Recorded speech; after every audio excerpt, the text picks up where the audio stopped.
All right, drawing two. What's up? How you doing today? I am here I'm good, by the way, in case you asked. Just instinctively or anything, so you don't feel awkward. Anyway, I'm good. So today we're gonna go over practice number two of your figure drawing unit. So yeah, I mean, I guess that's really about it. You've already done the practice features the week prior to this or the class prior to this. So you are now going to jump into practice two. So let me go ahead and jump right into that. Start sharing. So yeah, like I said, you did practice number one already, where you focused on specific facial features, including ears, lips, noses, and eyes. Had lots of tips through here, lots of examples. Hopefully these helped, and most of these images are links and things too to other resources. But yeah, I had specific tips. I had the link in the assignment actually to a person who draws each feature specifically, although you hopefully didn't do that exactly, because then it's just drawing from a drawing. We don't want to do that. We're drawing from life. In any case, yeah, but you've already seen all this. You saw this in the assignment prior. So now we are moving on. I think it's slide 19 in this slideshow, 19 or 20. Now I got to check. 19. The slideshow introduces practice number two, which hopefully you're going to be able to take everything that you learned from practicing specific facial features into this, because obviously human heads or full busts are going to include some things like, well, mostly eyes, noses, and mouths, but at least one ear is typically going to be included. At least one eye is going to be included. So yeah, hopefully you'll be able to take some of that. And also remember that we've already reviewed in this slideshow also earlier some of the general proportional ideas around the face. But this actually, it's almost better to recall those things. We looked at Elizabeth Hurley's face and all the measurements about, number one, that it is true that eyes are in the middle of the head because of the skull continuing beyond your hairline. A lot of us think your eyes are a little higher than center line because your hairline makes it look like it's closer to the top, but in reality, your eyes are right in the middle. We also talked about that your face is kind of divided into perfect thirds of your forehead, brows, and nose, and then your mouth to chin kind of thing, or the bottom of your nose to your chin. The head is kind of five eyes wide, although the two parts, the space between your eyes is one eye, so that makes three eye widths, but then, the space outside of your eyes is a little less than that. Those kind of generalizations, pupils in line with the mouth, inner eye in line with the outer part of the nostril, and your ears are in line with your brow and bottom of your nose. We learned all that, and then we talked about basically forgetting all that, although not really. It is good to remember that stuff, and sometimes you have to recall on that. But at the end of the day, every person's face is going to have slight differences. And then, even more than that, when your face turns, which now we'll start looking at these images, when your head turns, when you tilt back, when you tilt diagonal, if you turn to the side, it is going to change all of those kind of potential proportions that, like I said, you got a good generalization around when looking at the previous slides, but and hopefully you've probably heard some of that before around proportions of your face. You got a good idea, but now you just need to kind of log all that to the back of your brain, because what you need to do in every situation is draw the version of the face, the version of the proportions that you are looking at. Okay, so you have to draw what you see, not what you know. You know all those proportional things, and they're handy, and it's good to know them. But you need to draw what you see first and foremost. It kind of goes into things like, first off, of course, all these turned heads, you can only see one ear if you can see it at all. And then, like, even in this one here in the bottom left kind of thing, that skull, you can only see one eye. So you need to make sure you don't draw two eyes. You can only see one ear. You can only see the bottom of the nose. You need to draw that stuff as you see it, not like what you know. You need to draw what you see. And it's just especially important, like I said, those proportional things, but when you actually are drawing them, you got to draw what you're looking at. So that's going to be our main focus. So for this, if I haven't really said it officially, practice number two is going to be practicing full heads and busts. Okay, so I'm going to include that you need to have some of the neck, maybe a little bit of the shoulders as well as the head, because it's going to help you kind of contextualize the head and some of those proportions as well. First off, right off the bat, something I want to say before I move on, is just to remember, and I said this in the video for the specific facial proportions. You got to remember your skull is very much a three-dimensional object. It's very round. It's actually, I think, I don't know exactly the measurements, but the depth of your face, your skull, your face and your skull is actually greater than its width, right? Your cranium goes quite a bit back in space. And then in the front of that cranium, your eyes are in holes in your skull. They are little orbs stuck into those spaces, and they kind of stick out, but they mostly go back into your head. Your nose is like a little fleshy thing that sticks way out of your face. Okay, and it's on your face, like sticking outward, and then your mouth is an opening. It's an actual gap in your face, depending on how wide or how wide you open it, how much you close it, and your lips stick out, and all that sort of stuff. And on top of all that, in and out, your face is also rounded side to side and top to bottom, right? If you look at the side of your face, it's a curve. It comes out into space. If you think about your cheeks and your temples and all this, it rounds back to your ears. It is not flat and then your ears start, right? We should know this, and you do know this, but you don't always think about it when you draw. You know how many times I've seen people just draw super flat faces. That's not really what faces look like, okay? And also with that, I'll repeat this later, but your face, it kind of has an axis, that goes from the top of your forehead. Like, if you look at the front of your face, that axis goes from the middle of the top of your forehead down through your nose, through your mouth, down to the middle of your chin. And it's also got one that kind of cuts across your cheeks from the middle of your ear, across your cheeks to the tip of your nose, over to the other ear. And as you turn, all those proportions and things change. But one thing to kind of remember, again, I'll have to reiterate this later, is that axis in that plane will turn in uniform. So when we tilt our heads diagonally, all those features, going down that middle axis are still in line. When we turn to the side and up, they are still in line, all that kind of stuff. So think of your skulls as, cohesive units here. And I also like to go ahead and point out from the start that your skull is almost like an upside down L shape. It actually has a curve. It's this large circular section that contains your brain, and then your face and your jaw kind of jut off and down the front of it. So yeah, here's the best example of almost like an L shape. I always start my drawings by drawing this part first, whatever angle it's at. I'll draw the cranium kind of thing first and then draw my face and jaw off of that. Okay, so remember those kind of things.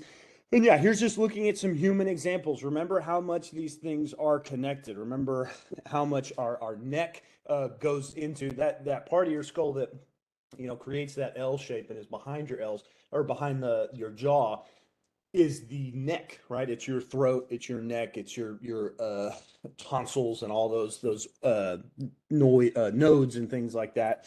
And then actually worth noting too is your ears are behind that jaw as well. Just one more thing to know: your ears are behind that jaw. And in any case, all those things move and work together.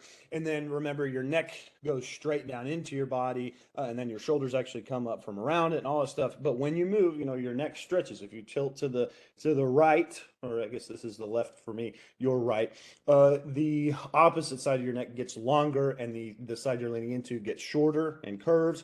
You can lean forward and tilt back. You can lean back and tilt back. All these things. You just have to remember how cohesive all of this is, and that you need to tie them together. So what a bust is, by definition, is the skull, the full head, the neck, and a little bit of the shoulders, possibly down all the way to basically the nipple level, down to the chest, the pecs, and shoulders, and all that being included. Okay, so just remember all this. This is what you're going to include. So some of more tips that I've included, or like the ones I included in the last video, some things, just looking at some examples of these are pictures of old students that I used. They had self-portraits, and so I imposed little shapes over them. First of all, and a lot of this is repetitive, but I'm saying it in many ways so you can kind of hopefully internalize it best. First of all, remember, With this first face here on the left, remember that he has slightly turned to his right. It looks like your left, or right, yeah, your left, his right. He's slightly turned, and so right off the bat, one of the first things you should notice is the gap between his eye and the side of his head has now grown on the side that he's turning away from, and it shrunk on the side that he's turning toward. Okay, so the space between the edge of the eyes and the end of the head has grown. Okay, so you got to remember that it happens. And then also, yeah, those features are in line. The whole axis, that includes the mouth and nose and all that, has moved slightly towards that side that he's turning.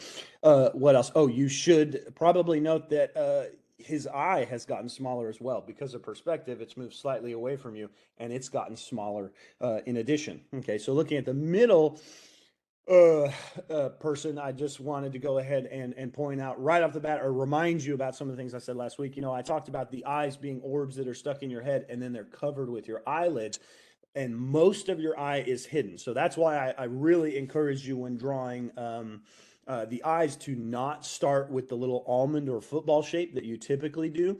That's a part of it.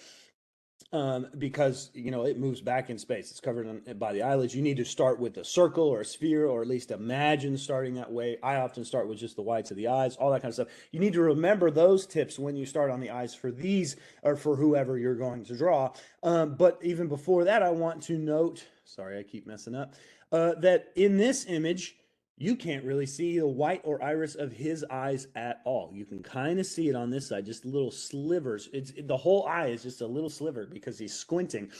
So the eye is there, but are you going to draw it? No, because you don't see it. Do not start with this oval, especially in a situation like this where you can't even see the eye. Now, looking at his nose, remember last week we talked about no kazoo noses. That's an important thing to me. Don't start with just two lines going down the side of your nose. What you need to think about is that the nose is a setup of multiple shapes. Okay, sorry, I keep undoing it.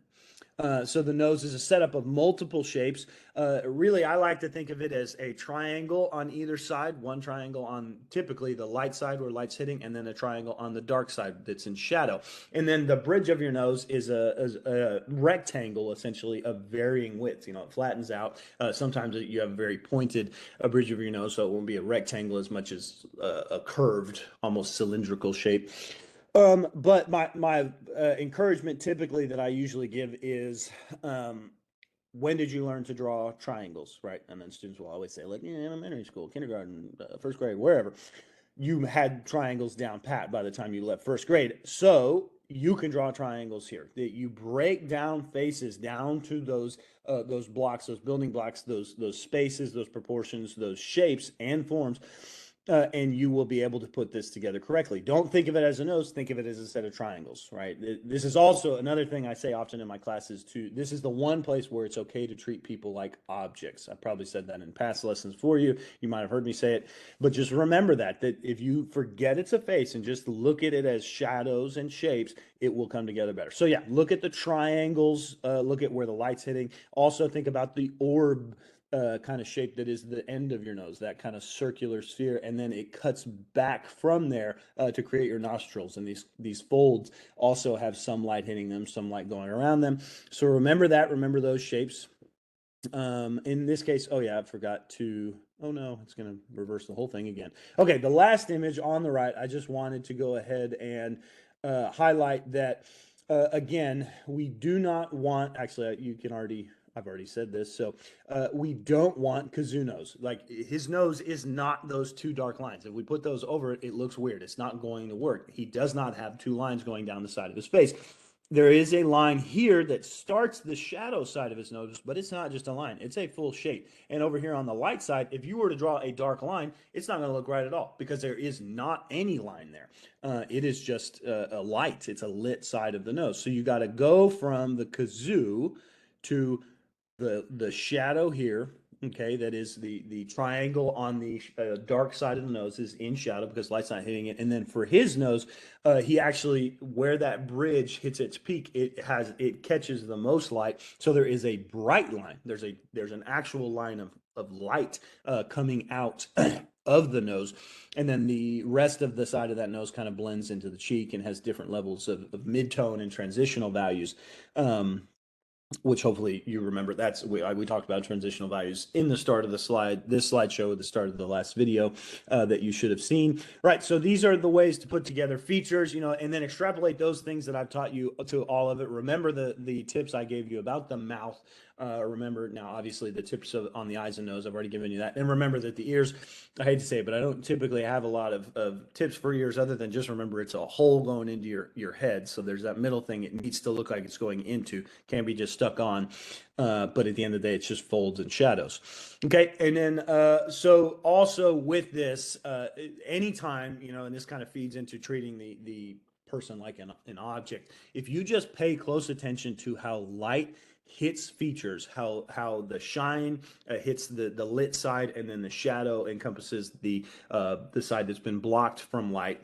If you really focus on that, if you focus on the values, as the start of this slideshow tells you, you will get this down. You can get it correct. And in fact, even those subtle things that make a person look like that person, you will figure out by playing with the subtle differences in value on the cheeks or the foreheads or the way the eyelids are curved, which actually, I remember when eyes are closed, that eyelid is curving towards you. So there's going to be a shine right on the top part that catches the most light, all that kind of stuff. Same for the chin. Remember the tips for lips, that typically your top lip is going to block light. So it's going to be dark, and then your bottom lip is going to catch light. So it's going to be brighter.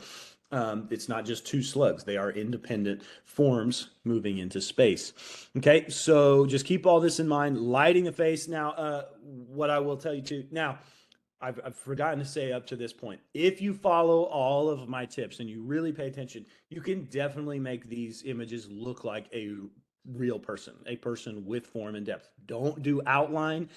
Do pay attention to shadow. Really pay attention to value, but do not let yourself, or yeah, like just embrace those lights. Do not forget to do lights. Sorry, I got a text message. Train of thought lost. So that's why you should hide your phones, kids.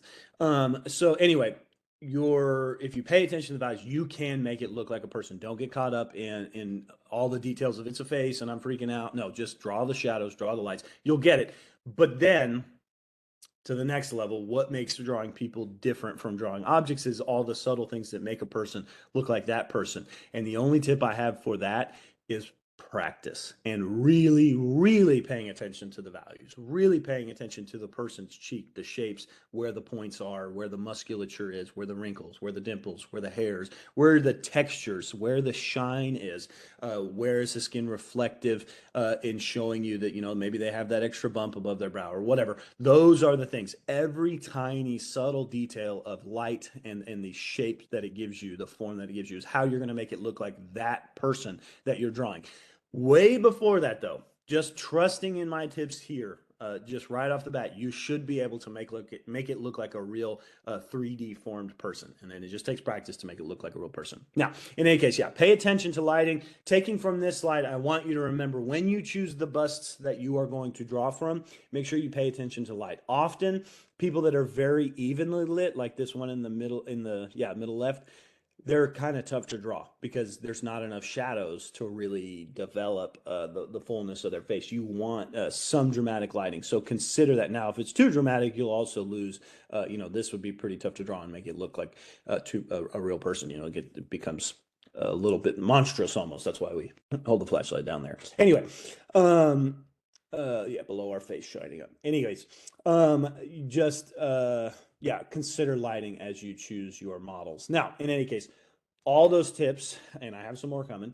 What are the instructions for practice number 2? Well, basically, you're going to draw 2 full busts. I want the busts to include the little bit of the shoulders, at least the traps down to the collarbone. That's usually my guide. If you have to stop somewhere early, collarbone. If you want to continue past that a little bit, it's great to have a little bit of the delts and all that good stuff. And include hair. Don't skip the hair. Now, if it's a bandana or something cool like this one on the right, that's fine. But yeah, include the hair, neck and shoulders up, and obviously the face. I don't want to see the back of a person's head. Now, if you want one of them, just one, to be in profile, or I guess you could do two of them in 3/4 view, because 3/4 view is still pretty complex, but only one of them is allowed to be in profile view if you even want to mess with that at all. 3/4 view is going to get you really good practice with that. And I will tell you, straight on view, it's good practice, but it's also going to be kind of minimal in how much you'll grow in playing with that. So change the pose is basically actually my main tip I'm going to give you. Make sure they're not exactly the same. No more than one head per page. Okay, whatever sketchbook you're using, this is in your sketchbook. One head per page, and that's it. Don't draw two per page, no matter what size you have. I want you to fill that page up. Use different angles, like I said. Use blocking and siding. Those were covered in the early part of this slideshow. They were covered earlier in the semester. We did it multiple times. That's basically just using, the little bit of your pencil. There's lots of videos and resources on how to cite. It's one of those things that it would take me a long time to specifically do, and I'd have to do a whole nother video. So yeah, maybe see if you can find some resources on citing. But at the end of the day, it's just the whole thing where you hold out your arm and use a little bit of your pencil to measure something, and then once you have that unit and you compare it to the rest of the body, when you draw that thing, whatever your original unit is, the eye or the foot or the head or whatever, when you draw it on your paper, that's your unit for comparison. I had a professor I worked with who called it a keystone, and I really liked that term. Anyway, yeah, blocking and siding. And blocking is really just about like finding the planes and things and getting things in sections. And then you use siding to compare and be sure that you've got everything right. Remember not to just focus on the eye and then work all the way through, or the nose or any of that. Don't just focus on one thing and totally finish it and then work through. You need to work all the way around, jump around the composition, like House of Pain says. Jump around the composition to get everything in place, and then work on details. Get your proportions, get your siding and blocking and everything in place. That's why I really emphasize that. And then you will show mass you'll get rid of the any kind of planar aspects that you've added and flatness, and you will add the midtones and the transitional values, and you'll draw it in full value to show mass. The biggest thing here, no drawing from a drawing, and especially no drawing from your head. I will be able to see it immediately if you draw from your head. Drawing from a drawing, depends. I've probably seen that drawing somewhere before, because I've had a lot of students at this point, and I've used a lot of examples at this point. So I might not find it immediately, but it is crucial. It is better for your growth to draw from a actual person sitting in front of you, or a photo that you take, or a photo that you find of a bust that you want to do. But if you draw from your head, it's totally useless, and it totally defeats the purpose of this exercise. So don't do it. Don't draw from your head. Now, avoid outline as always. Fill the paper with proper value. If you find yourself, you have a line that you feel like you can't get rid of, around the edge of a face. Let's say that, right here on her neck, there was just this dark line. What you need to do is look at the background, and then look at the thing that you put the line around to create the edge, and then see which one has more value, right? And in this instance, they would have seen, okay, so the neck has more value, it has more shadow. And then what you do is just slowly blend that line back into the shape this way. So if there was a dark line here, I'd say, oh, look, the neck is darker than the background. I'm going to blend it out. Now, if you find the background is darker and you have this big dark line, blend out into the background. You can do the reverse just as well, but you got to get rid of those outlines. You got to really focus on drawing the actual shadows, the actual values. Remember, there's not any big dark lines around our shapes, our forms. We see them because we see the difference in value between. Here's a good example of one where the background would be, if you look at the little picture of me on my arm here, the background is darker than my arm. So if you had a dark line here, you'd want to blend it into the background. Anyway, you got to pay attention to those things. It is due on Canvas in 1 week. So yeah, 1 week from whenever I post this, it is going to be due. So get on that. And then, oh yeah, just a couple more tips. I know you're probably sick of tips, but it is my job. So we're going to keep going. And you only get one of these videos every week, and they're really not that long. So pay attention, kids.